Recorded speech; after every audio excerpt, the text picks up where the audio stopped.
All right, it went that time. Okay. All right. And now you got to tell us when we're going live. All right. So I am going to publish it now. And you'll still, I don't know if you still have to go into Twitter. Still connecting to Facebook.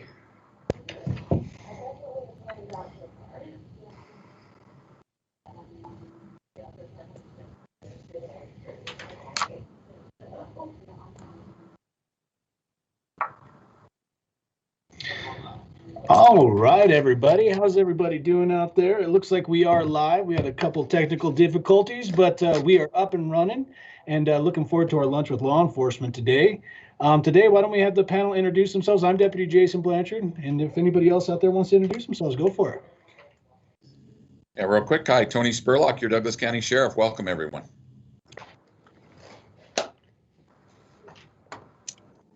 It's Corporal Brian Briggs with the Community Response Team. I'm Ellen Pernio. I'm the mental health clinician with the Community Response Team. And I'm Sergeant Jeff Miller. And I'm Deputy Brian McKnight. All right, just to give you guys a rundown, today we wanted to talk about a lot of different subjects, but the whole purpose of these Lunch with Law Enforcement is we're going to answer questions that you have out there. If you have any questions for us, just ask in the comments of the Facebook Live or the Twitter Live, and we'll be able to try to do our best to get those onto the live stream to answer the questions. If we're not able to do it in person, just know that we will go ahead and do it in the comments with you also. So don't think we're skipping over if we don't get to you right away, but we will do our best to answer all of your questions. Sheriff, what do you got in mind today as we're waiting for some questions to come in? Well, first, I want to thank whoever put the photograph of the polar plunge as our promo for this, either on Twitter or Facebook, because if you notice in that photograph, if you look at very closely, I'm being forced into that water. So I was being drug into that water nonetheless. So it was a great picture starting that. And you talk about jumping into 2021. Boy, I tell you, I don't think I've ever talked to anyone when we talk about issues in 2020 and all the things that have impacted us all stress-wise. And what I want to talk a little bit about today is not only stress on the men and women of the Douglas County Sheriff's Office, what we've had to kind of deal with, but kind of most importantly, how our community is dealing with stress and some of the issues that we have seen that have impacted. And we have two great employees here today that are going to really talk to us about our co-responder unit, our critical response team.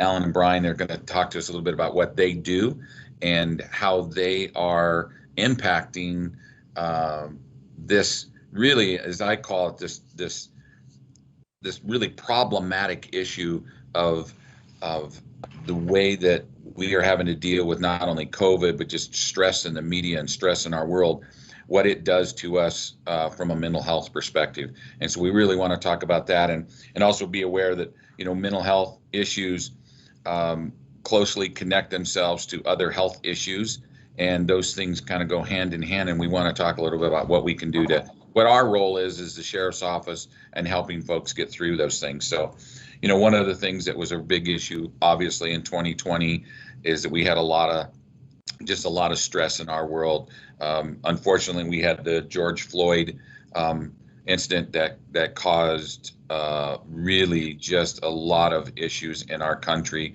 and kind of split our country a little bit on some issues that really, in my opinion, and I've said it before on other cases, those officers should not have done what they did, and it's problematic for our profession to not care for those who are in our custody and how we take care of them. And so that, from my perspective, where I stand on that.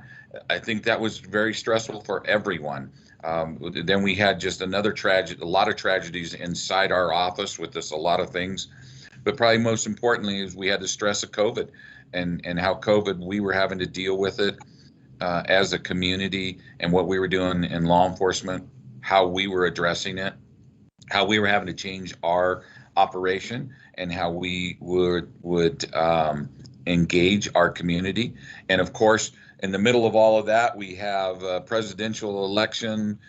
We have all of those kinds of things that just impact everyone's day-to-day life.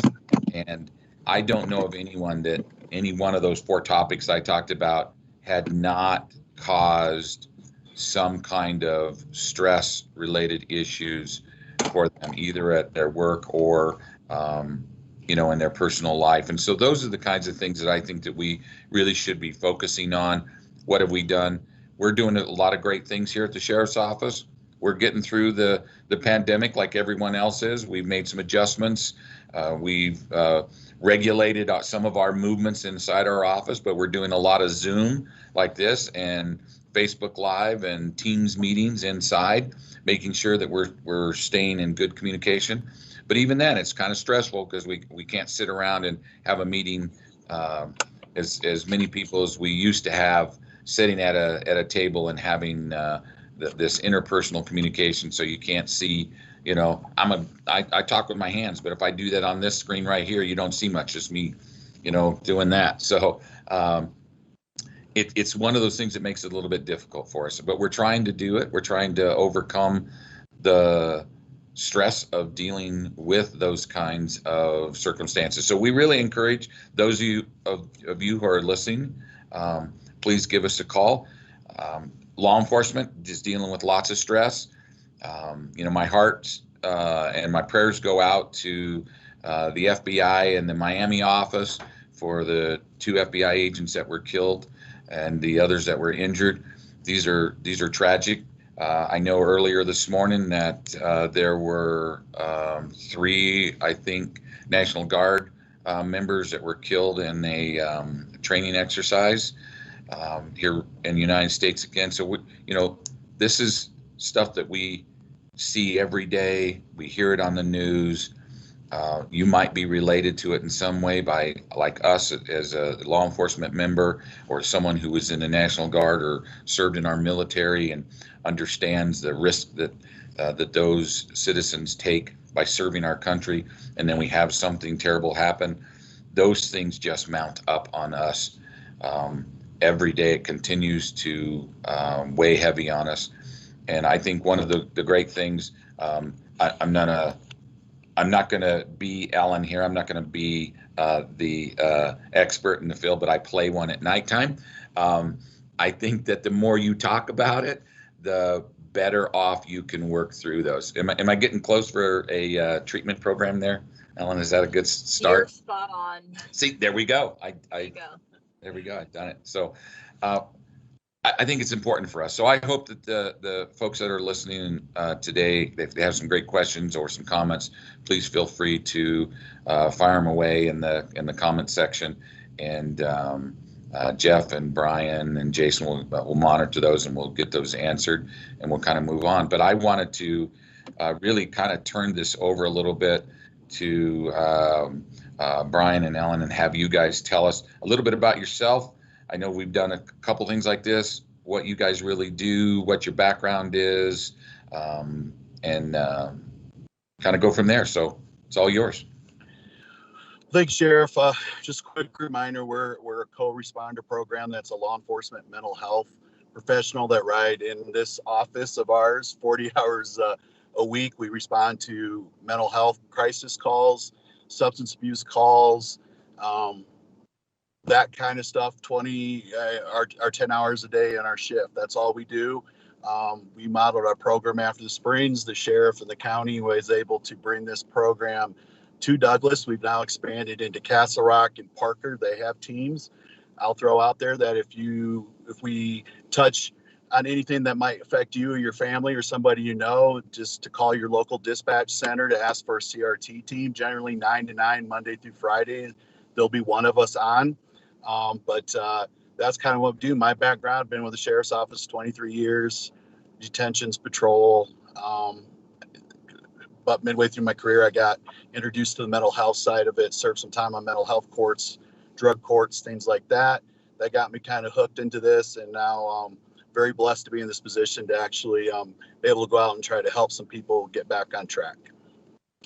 And my name is Ellen Pernio. I am the mental health clinician with this particular unit for the Sheriff's Office. I've been with the team for almost 4 years now. I'm a licensed social worker, have both my bachelor's and master's degree in social work, and I'm just happy to be out here helping people.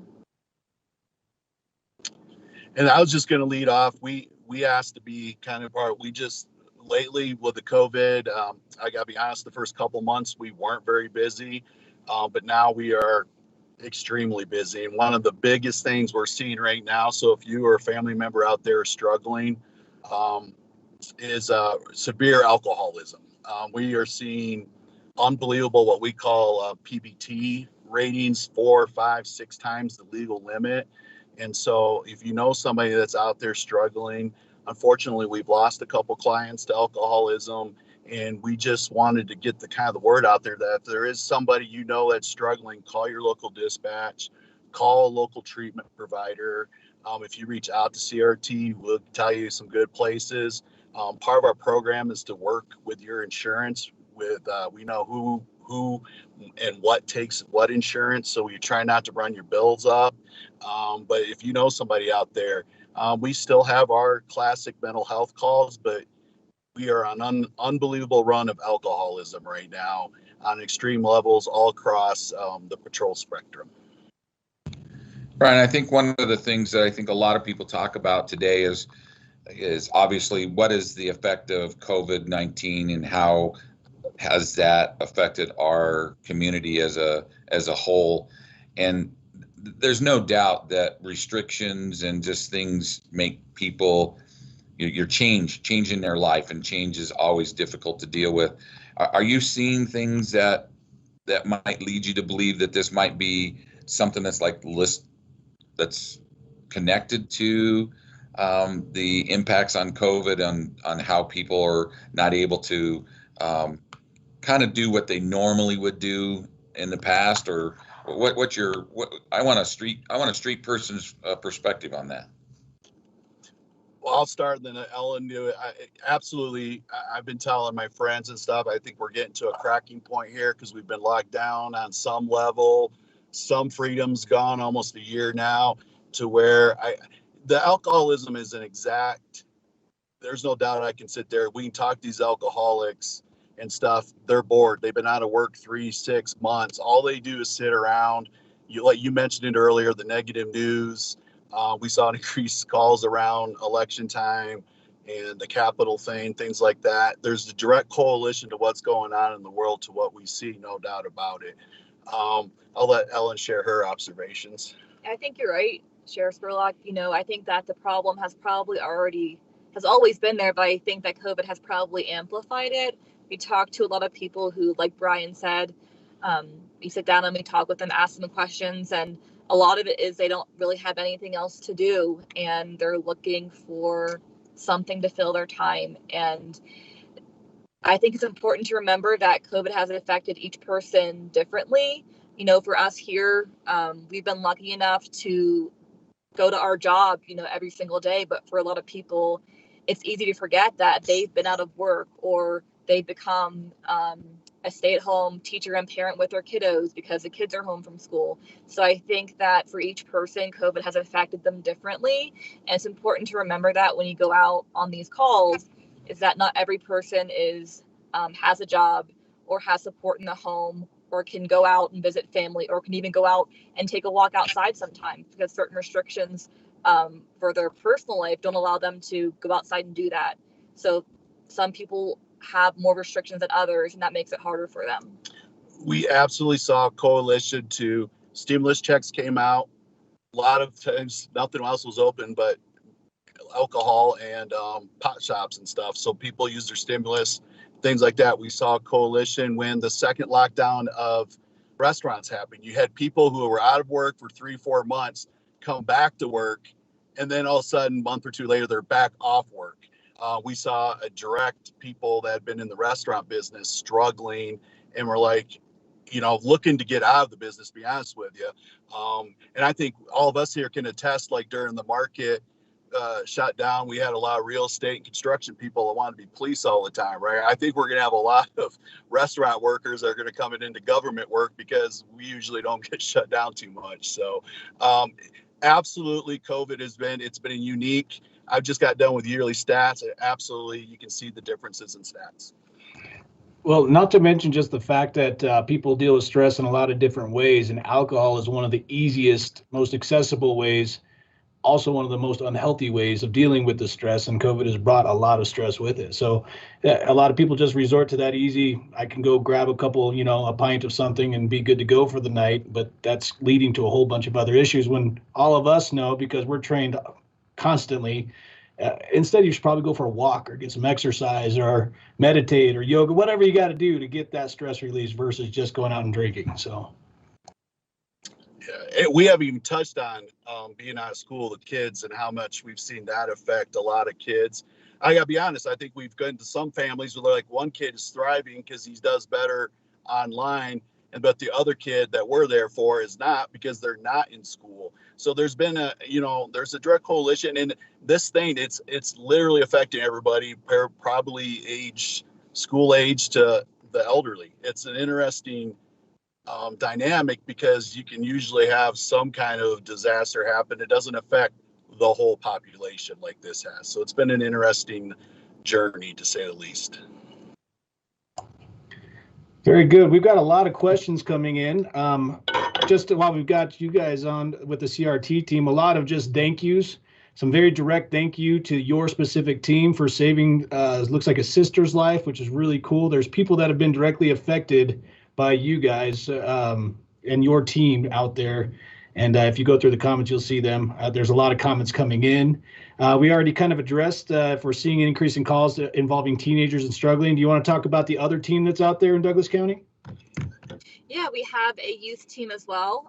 Deputy Chance and Kaylee are our counterparts. They work in the Douglas County schools. They have been going to school calls when school's been in session. They also can respond to the homes if like a school counselor calls in with concerns for a kiddo. So they are also out here. It's important to remember whenever we go out with a kiddo or a family, we always remind them, if you're having a hard time in school, if you're struggling during the school day and you're at home, always know that you can reach out to your teacher, your school counselor, your SRO, and Deputy Chance and Kaylee can come talk to you just to make sure that you're safe. And they're working Monday through Friday, 9 to 5. So they're on the entire time that school's in session, and then a little bit afterwards as well. And something probably, oh, sorry, Brian, go ahead. Yeah, just a reminder, what Ellen, Kaylee, and them do is they do a crisis assessment to make sure the kiddo, the adult, whoever we're out to see is safe to be there. And if not, then possibly we do an intervention like a mental health hold or volunteer transport, things like that. And this program is not a treatment program. It is a connecting to other resources program. So Ellen's not going to be your personal therapist after we go out there. We are going to connect you, working with your insurance, to a treatment facility, whether it's drugs, alcohol, or mental health. So that's what they do. So we're primarily, that's why we're the community response team, because we do everything from mental health, substance abuse. We help our civil department with evictions if it has to do with mentally ill people, try to get them other places. We help the homeless get to homeless shelters. I mean, we literally are out in the community doing a little bit of everything. So one thing I didn't hear out of you, though, is not a lot of taking people to jail. Do you want to explain a little bit about that being part of your goal? Yeah, go ahead. Me? Oh, well, I can't take anyone to jail personally. So she wants to get in foot pursuits often, though. I am trying to run. She wants to do a citizen arrest really, really bad. So, but your goal is basically to keep people out of coming to jail. That's one of the big things that you're trying to do.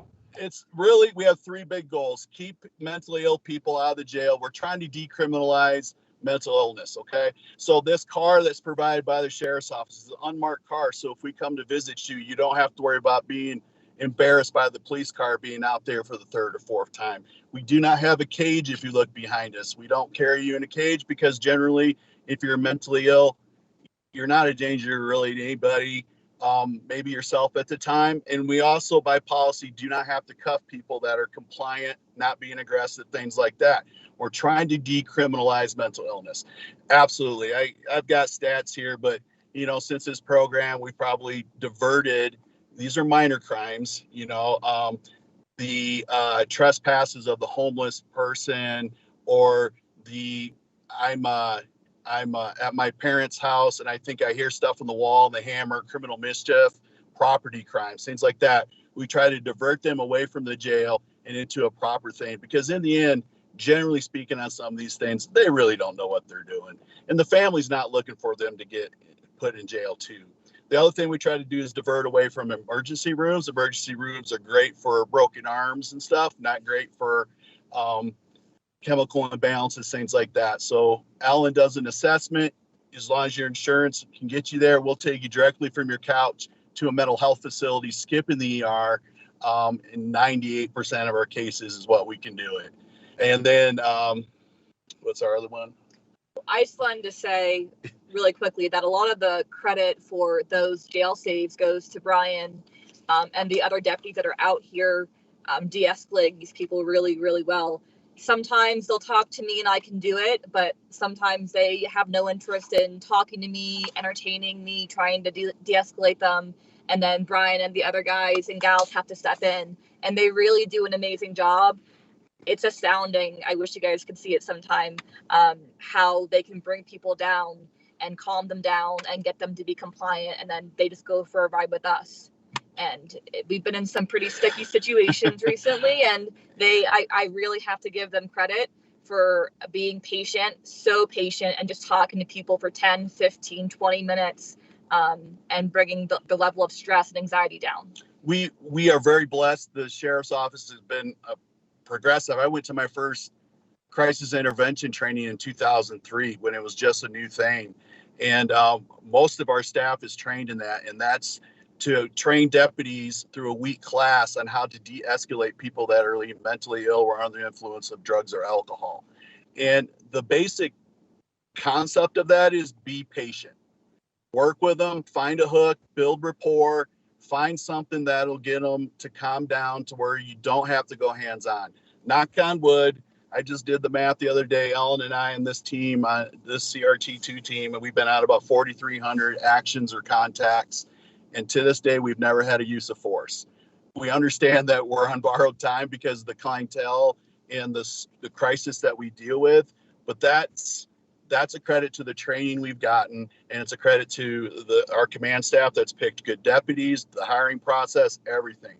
We have been so lucky to avoid a lot of look, nobody wants to go and and get in a physical altercation with a 27-year-old male, female who's having a psychotic event. That's not what we're here for. We all swore to come out here and protect and serve and do stuff. So we're very blessed to have good staff.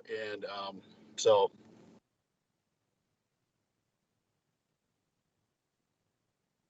Very good. Sheriff, we've got a couple of questions coming on from hopeful deputies wanting to be deputies here in Douglas County in the future. Do you want to address a little bit? One of them is just asking specifically if there's if you bring on anybody and sponsor them to go to an academy and how that works, and others just saying that they're looking to come in. And you want to talk about the podcast we also have coming up soon? Sure. So if you go to dcsheriff.net under employment, you'll see there is a spot there for applications. We post what our positions are open and encourage you to go there. We're always looking for well-qualified citizens that want to join our office, and we do sponsor. We have an academy out at the Highlands Ranch Law Enforcement Training Foundation, and we do have an academy out there. We have a class that's in right now. We've already have a class that's scheduled for July that, quite frankly, is overfilled. So we're going to have to do something about that. But we do sponsor folks that go out to the academy. We hire them. There's a process to doing that by hiring them through our civilian status, working as a security specialist in the jail, and then applying and working your way to the academy and to becoming a deputy sheriff. So there's a lot of ways to do that. We encourage people to get into the system, and once you're in, you can really find your way into a lot of things. We are blessed here in Douglas County. We have lots of programs like the CRT team, but a lot of other different units that give a lot of different variety of folks that how they want to serve their community. As you see right now, we have our community relations unit that you're seeing on here, and community resources, and what they really do is serve the community in a variety of different ways in regards to sharing information to the community on key points. I know that we have our PIOs and our social media people on in the background of this today, helping us out doing those kinds of things. So there's lots of opportunities, not just deputy sheriffing and those kinds of things. So there's a lot of different options. So we always encourage everyone, go to dcsheriff.net over into our employment section and click on that, and just follow the instructions. All right, very good, Sheriff. We got a comment from Valerie, and I'll answer this one. With Valerie from Surrey Ridge. She's saying the neighborhood of Surrey Ridge is having problems with transients that are getting off the light rail and moving on further south. I did have a conversation with somebody in your neighborhood this morning, and they're going to take some suggestions that I had to your HOA board next week, and we'll be doing something with you guys pretty soon. So we'll help you guys deal with that situation. And to kind of touch base on that, we are seeing, and we have to remember, we are in one of the most drawn to metro areas and really the Midwest until you get to California or you go to the other side of the Mississippi. People want to come to Denver. We have an incredible draw here for our mountains and our snow, but then in our summertime, what a beautiful place to come. And unfortunately, we have folks that come here without a plan of action. And so we have seen an increase, and working with not only the city of Denver, but Arapahoe County Sheriff Jefferson, and the basic metro area on dealing with homelessness and how do we deal with folks who are transient. What can we provide? We do see a big number of that, and we see an increase just because this is a very desirable place to come and live and visit. And we are doing our very best to try to find places that we can take care of folks while they're in that transition time, and depending on what area you're at. And so if you see some of that, we always encourage folks to contact your local law enforcement, have them reach out to help. What we try to do is help folks that are not only homeless, but we have transient people too that are passing through, and they might just stay here for a couple weeks or so. So we want to make sure that we try to help them through. We're about ready to move into Colorado's winter time. If you're new to Colorado and you're watching us right now, it's going to start getting cold all the time, very cold. And we'll get into our winter for the next couple of months. And what we really want to make sure is that we don't have people out there that one are homeless or transient that find themselves in a serious situation. So we encourage you to call us and let us know so we can reach out and try to help them. We go ahead. We in CRT are connected with the homeless shelter systems up in Denver and in Colorado Springs. Many times we've taken them, some people like the sheriff said, transient. They're trying to get north to south between shelters. They make their way up and down the highway, things like that. It's a volunteer ride. I can't just people up and take them, but generally they want to get to where services are. So, and we also carry backpacks that were provided by a nonprofit that has socks, toothpaste, things like that. We also have sleeping mats, stuff like that we give to these people as they're transiting through. We have no homeless shelters in Douglas County, so it's kind of like we were talking about decriminalizing mental health and stuff, is that we try to help them along their way so they're not getting contacted by law enforcement just because they're walking, right? So if they're willing to, we have vouchers for the RTD. We'll get them to light rail, but we do whatever we can to help them. We have water. So we try to be, a lot of times, like the sheriff said, they'll just call, say, hey, we've got this guy who's trying to get somewhere. Instead of taking a patrol officer off the street out of your neighborhood, that's what we can do as CRT, is just load them up and give them a ride to where they need to go. So it is very much picked up in the last year. All right, Brian, I got a question for you. We have somebody asking that, is there any way that anybody can volunteer to any organizations that can to help outreach these people? Well, we use a lot of, we're connected with the county, obviously the Douglas County Mental Health Initiative and stuff like that. We work with the CARES program, stuff like that. So, and we work with churches. They provide stuff, Catholic charities. So we're pretty connected. If you wanted to volunteer, those would be the places I would go to. Due to COVID, and stuff like that, you can't volunteer a lot. We have a lot of people are like, can I ride with you on the team? Can we do this and that? We have a lot of HIPAA restrictions, so it has to be kind of limited to the professionals. But you can always, like any of those places, the Hope Center, any of the places like that, you can always, if you donate stuff for just CRT, we have government rules with that. So Sheriff could tell me, I think it has to be under $50. But, if people want to donate gift cards for us to give to them as they're transiting through, that's stuff we've always talked about. But, for the most part, our partners have ponied up this stuff. I would say just support our partners like Catholic Charities, Hope, the Hope Shelter and stuff like that, Women's Crisis Center. Those are the best ways probably to support them, because then they turn around and support us. Sheriff, question about, speaking of it being a beautiful place to live, obviously the population is growing still rapidly after a lot of years of growth. They're actually, the question is talking about along Crowfoot, where there's a lot of traffic issues that are developing and whatnot. You want to explain a little bit how we're involved in helping with traffic issues and how we manage our agency as the growth occurs?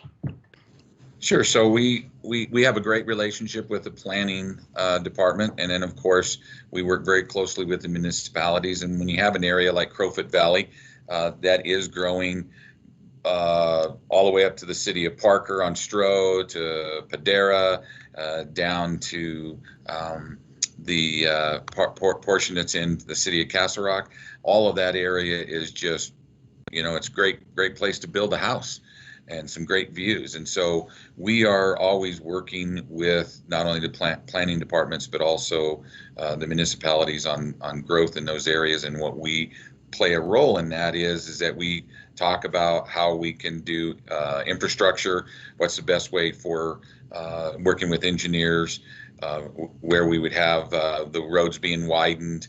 We play a lot of those, we play a role in a lot of that stuff. But one of the things that we really have to focus on is when more people come into the community, that is a service drain on a variety of different things. A part of this is the wear and tear on the road. So our road and bridge departments are always monitoring that, but that puts a lot of cars on the road, and more cars on the road, more car crashes, and more people that are subject to those kinds of things. And so we have to be prepared for those kinds of growth, both the east and the west parts of this county. And it's about resource deployment, where we're putting our resources to affect that. I can tell you right now, you can talk to any one of my deputies. I'm not a big fan of writing tickets. I tell them, I said, I'd like to have more warnings and more education than writing tickets. And I think we have that mentality.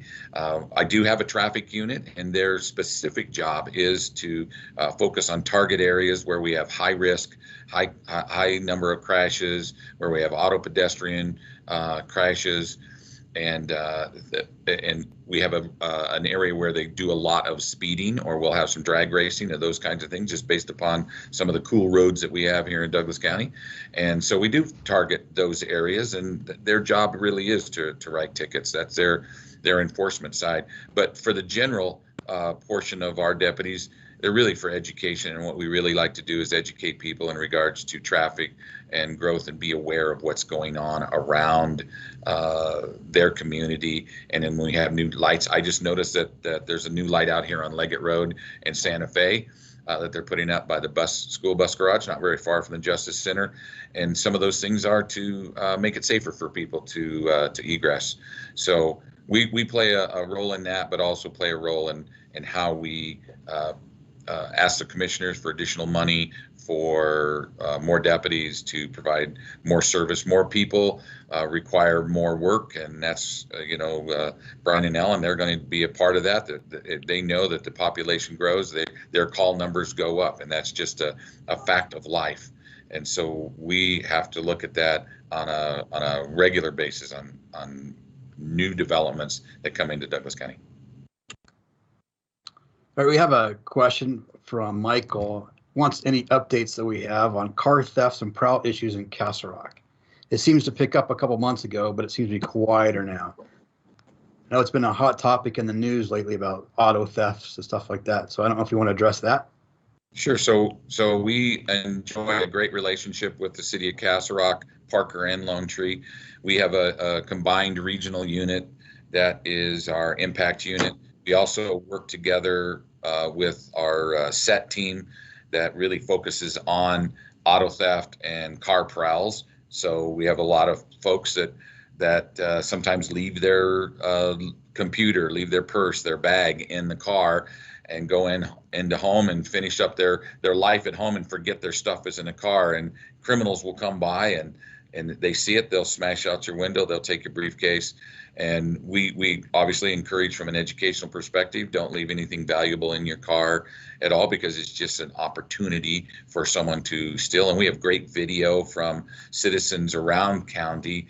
They're showing us where the individuals, you can see them walking down the street, just checking doors for any car that might be left unlocked.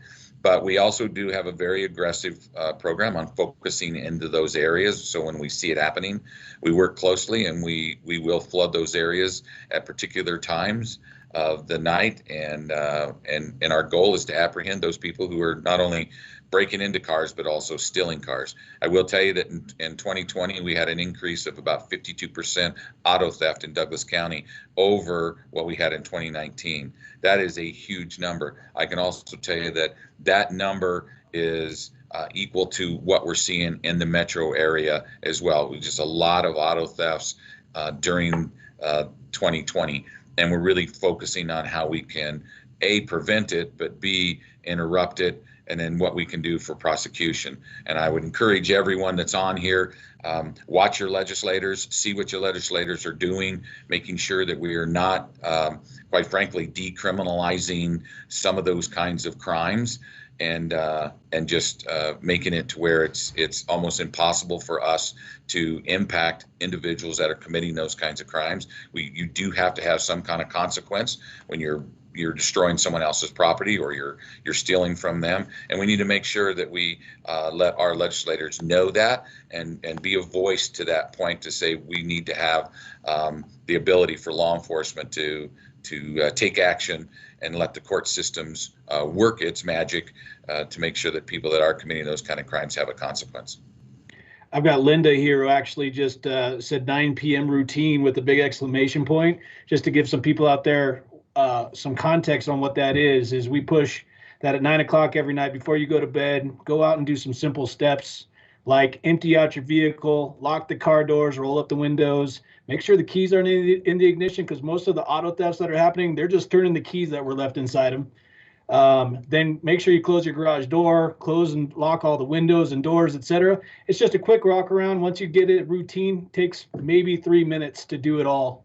And now you've taken away that opportunity. Once the opportunity's gone, then the crimes are pretty much gone, going someplace else, hopefully.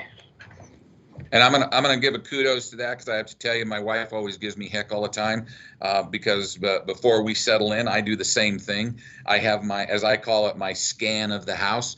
And so my dogs and I, we go and we do those very things. I always make sure that the garage door is closed. Sometimes if the trash cans, make sure the trash cans are in.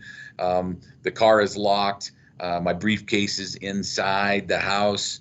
And, basically a basic just sense of what you're what your home is like, and you secure it up. And I don't see anything wrong with that. I think some people get worried or get upset about, say, well, I shouldn't have to do that, or I live in this community where I shouldn't have to do that. Yeah, we shouldn't have to, but it's human nature. People will, particularly some people will steal your briefcase out of your car if you leave it in there and it's unlocked. And so I do that. I have a little plan that I do all the time, and my wife always makes fun of me all the time. It gives her opportunity to do whatever she does before she gets ready while I'm doing the house duty. Very good. I've got a quick shout out to the CRT team. Blake Davis just wanted it's a direct text message that came to me saying that he just wants to send a shout out on how much you guys are appreciated by the patrol guys. We appreciate them too. Yeah, we really do. They do such a wonderful job. I mean, from the citizen's perspective, civilian person, I worked with a lot of them, except for probably the Graves guys, and they're amazing. They really are. I want to tag on to the 9 p.m. routine thing. Something that I've seen lately is popular. They're calling it the 7 a.m. routine. It's doing stuff before you go to work for the day. So a lot of criminals know that a lot of houses are left empty during the day. So it's making sure everything's locked up and secured before you leave for work every day. And we're getting into the cold season, like I said before, so don't let your car be out puffing. If you have a car that has auto start, that's fine. Go ahead and do that. But we do lose a lot of cars during this season as well. People will drive through the neighborhood. They'll see the car warming up in the driveway, and they'll snatch it up. And we do lose those early in the morning. So make sure you have your car with an auto start on it, or don't let it sit in your driveway running because you have a chance of having it being stolen. You should probably check into what your auto start capabilities are too. You had last year a couple cars that, while the keys are not in the ignition, the vehicle can still go into reverse and drive. It just won't restart once it gets turned off once. So they can still get away with your car, even in auto start. So make sure you look into that while you have that car. Test it out, because you don't want to give them that opportunity to drive away, joyride it, crush it, and then, yeah, they can't restart it, but they're already where they need to be.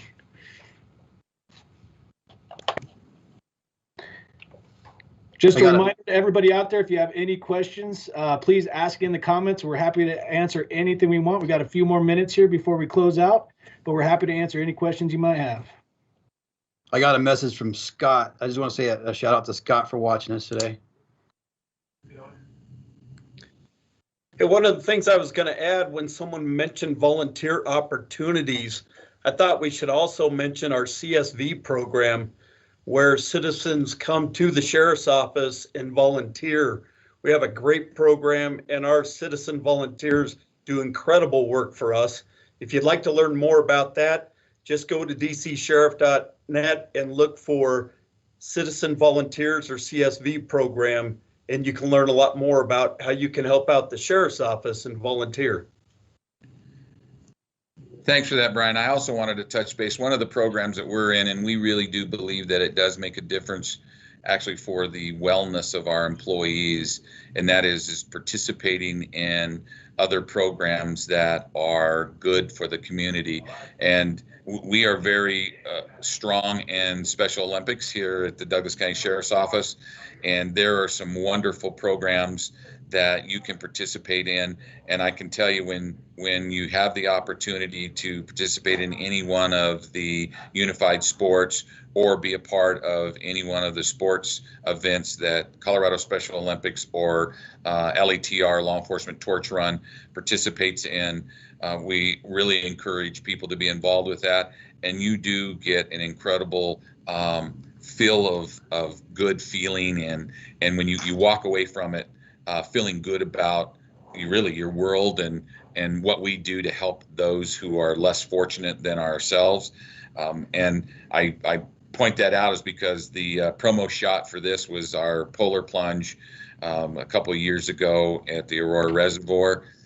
And I'm hoping that we're going to move it to a more summery type of plunge, so maybe a summer plunge. And I probably wouldn't be drug into the ice cold water after that, But we always encourage people and then say this is something that we do here in Douglas County as the Sheriff's Office, is participate in Special Olympics as much as we can in a variety of different areas, because we have found that it really does make a difference to the just the outlook on the officers that participate in it. We have a lot of other programs that we participate in as well, but that's the one that you guys chose to put up on the promo today. So I always appreciate that. I don't know, Sheriff. I've got some pictures and video of you jousting some young bucks out there over the ice water. So I got challenged by Aurora PD SWAT team. They thought they were like awesome or something or bad, and I said I'll take you guys on. And so the Douglas County Sheriff got out on a floaty and was quite frankly attacked by big mean bully 29-year-old solid muscle SWAT guys. It really wasn't fair. Just for the record. It was entertaining, though. It was entertaining to watch later. At the time, it was not, because I got dunked a half a dozen times. Oh, very good. And we do have that polar plunge coming up this year, a little bit later, April 17th. So if anybody's out there that wants to join our team or support our team, we're out there looking for people to join us. And in the past, we have had people from our community join us and help raise those funds for the athletes of Special Olympics. Our team name this year is the Bluer Than Normal. Or Douglas County Sheriff's Office, Bluer Than Normal. It might be is April 17th. That water is probably still going to be frozen. Well, hopefully we don't have to cut too much ice off it this year. Right. Because I think, was it 2 years ago, Brian, that thing was like a foot thick, the ice was. And it took us most of the morning to get it cut. Well, I think that we should probably have a little challenge too. I think that the CRT team, they have it pretty made. They got it pretty comfy. They have a comfy car and comfy digs. Everything's just very comfy, and they should probably they probably ought to step up and be a part of the polar plunge. Well, somebody did just nominate them for MVP of the Sheriff's Office, so yeah, Daniel. Oh, there we go. That puts a lot of pressure on us. So, both Ellen and I are transplants from the Midwest East Coast, so it probably doesn't bother us as much as some of the, some of the people that might have moved here from the South. But we'll talk to our partners in the youth team, and maybe we'll pony up here. And I like that. Your partner's not for that. 75 degrees outside, so I will not be getting in the ice cold water. We do have to have a dual zone because I'm 65 because of our vest and stuff. She's 85 over here. It is. I think most of us can attest to this in our own personal cars, but she does. She wears her jacket at 75, 80. We'll walk up on calls and those deputies are like, "Is she all right?" I'm like, "Yeah, she's just cold all the time." So yeah, I don't know if you'll get her in a it's for a good cause, right? Hey, Sheriff, we had Auto Glassworks Inc. offer $100 to throw Balzer in the water. Mike Balzer. Oh. All right. Well, we'll take him up on that right away. I'll personally throw Mike Balzer in the water for $100 donation to Special Olympics. So we'll all throw in on that. Yes. Just for everyone's reference, Mike Balzer is our fleet tech. He's in charge of our whole fleet. So everybody knows who he is and deals with them on a regular basis. We could probably gain earn all kinds of money with him. Right? He's kind of the protected guy too, because if you're not nice to him, you could end up in your car, not working very well. So the 1997 Dodge Neon, right? That's right, yeah. You got to sign the Gremlin. So one comment I saw come up here, Sheriff, and I'd love it if you'd address it a little bit, is people making statements to the thin blue line. Would you be willing to address a little bit what the thin blue line means to us at all? Sure. So yeah, there's a lot of people talking about it, and I think what we do is we talk about what it means to law enforcement as symbol. The thin blue line is depicted in the American flag, with one of the lines as a blue line that goes through it, and it really is about law enforcement standing the line and protecting the community from. There we go. Look at that. We got a thin blue line mask right there. That's what it looks like right there. And it really is a symbol of law enforcement's commitment to standing between the citizens and the criminal element, the individuals who would take advantage of those who are vulnerable, and individuals who might take advantage of just their ability to overpower and take things from individuals. And so law enforcement has early on believed that we stand between the citizens that we protect and those who would do something evil. And I don't see it as anything other than that. I am an advocate of it. I'm a strong supporter of it. I have a picture in my office that depicts it. I've got a number of things. I see we have a flag in one office hanging. We have the masks that have it. And I will say that, yes, there are people that are saying, well, this is about law enforcement being a gang or whatever. I challenge them to that comment. That's not what it's about. There are bad people. I talked about it earlier in this business. I talked about what happened to George Floyd. Those cops did something that they shouldn't have done. And that doesn't depict the thin blue line. That's somebody who stepped over it. And yeah, so a lot of people is taking it as the blue line flag as being racist. Right. Yeah. Yeah. We don't see that at all. We don't see that at all. And I think that that's just, again, another opportunity for people that want to, quite frankly, start an argument or start a fight. I've been in this business 40 years. I know a lot of great men and women that serve not only in Douglas County, but across this nation. And, the thin blue line really is a symbol of us being part of helping our community and standing between. We will step up and stand between them, not unlike the fire department. The fire department, they will do it. They will go into a burning building when everyone else is running out, and they will stand that. They'll stand against that. And so, we that serve in the public and public servants, that's what we believe in. And I believe that you're not going to find any law enforcement officer that would disagree with me. Very good. We are caught up on questions at this point. Is there anything else you'd like to add today, Sheriff? Nope, I'm good. Thank you very much for being a part of it. And it's always good to see Brian and Alan out working. I don't get to see you guys often. So keep up the good work, and I appreciate all that you do. You make a huge difference in people's lives. And as the sheriff, I'm honored and proud to have you guys and your team out there doing that work. It makes a difference for the citizens of Douglas County. And for Community Resources, thank you for putting this on today and being a part of it, and all those that are behind the scenes making it work. Just got one more comment that came from Linda. It's asking about COVID restrictions and will we resume education to elderly population for scams after it's all over? That's something, we've talked about recently, and what we're going to be doing in the future. So there'll be more of that to come. Very good. All right. Well, thank you, everybody. Thank you, Ellen and Brian, for coming and joining us.